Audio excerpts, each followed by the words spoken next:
Hello everyone, আশা করি তোমরা সকলে খুব ভালো আছো। আজকে আমি তোমাদের কম্পিউটারের একটি নতুন পার্ট শেখাবো, যার নাম হলো পাওয়ার পয়েন্ট। তো আমরা দেখব সবার আগে কিভাবে পাওয়ার পয়েন্ট ওপেন করতে হয়।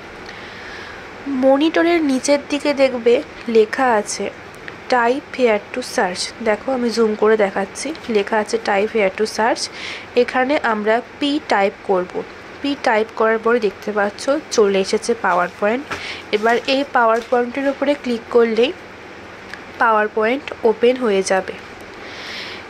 এবার দেখতে পাচ্ছ এইখানে কোনো আমি স্লাইড যেটা ছিল সেটা আমি ডিলিট করে দিলাম, দিয়ে এখানে এখনো পর্যন্ত কোনো স্লাইড নেই। নতুন একটা আমরা স্লাইড নেব, যার জন্য ওপরে দেখো লেখা আছে নিউ স্লাইড। সেখানে আমরা ক্লিক করব। করার পর বিভিন্ন রকমের থিমের উপর স্লাইড এখানে দিয়ে দেওয়া রয়েছে।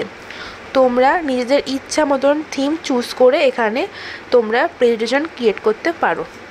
তো দেখো, আমি এটা ক্লিক করলাম। এখানে লেখা আছে ক্লিক টু অ্যাড টাইটেল, অর্থাৎ এই স্লাইডটা ইউজ করা হয় শুধুমাত্র টাইটেল অর্থাৎ হেডিং লেখার জন্য।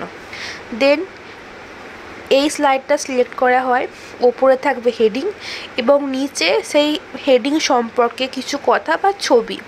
এই স্লাইড দ্বারা এই কাজটাই আমরা করি। নেক্সট দেখো, আমরা আরেকটা অন্য স্লাইড নেব।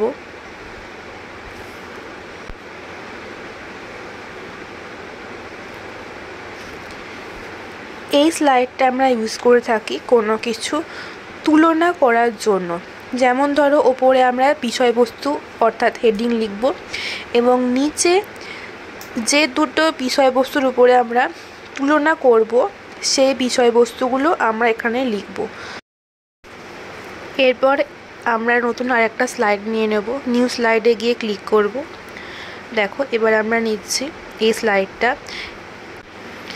এই স্লাইডের ক্ষেত্রে ওপরে যে লেখা আছে ক্লিক টু অ্যাড টাইটেল, এখানে আমরা বিষয়বস্তুর যে হেডিং সেটা আমরা লিখব এবং নিচে যে লেখা আছে ক্লিক টু অ্যাড টেক্সট, এখানে আমরা লিখব সেই হেডিং সম্পর্কে কিছু কথা।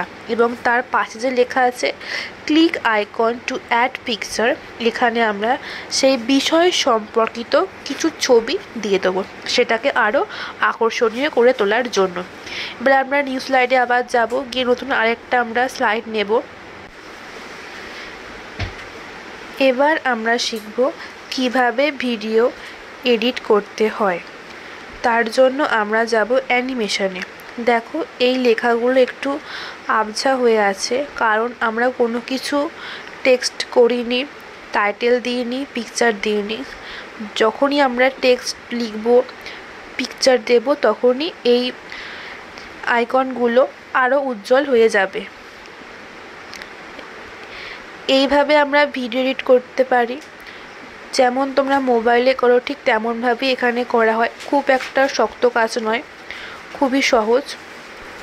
এইবার তোমরা যদি কখনো ভুলবশত স্লাইড নিয়ে নাও, সেটা কিভাবে ডিলিট করবে সেটা দেখো। সবার প্রথমে এটা সিলেক্ট করতে হবে। করার পরে কিবোর্ডে দেখবে যে ডিলিট বলে বাটনটা আছে, সেটা ক্লিক করলে এটা অটোমেটিকলি ডিলিট হয়ে যাবে। আশা করি তোমরা এই পর্যন্ত খুবই ভালোভাবে বুঝতে পেরেছো।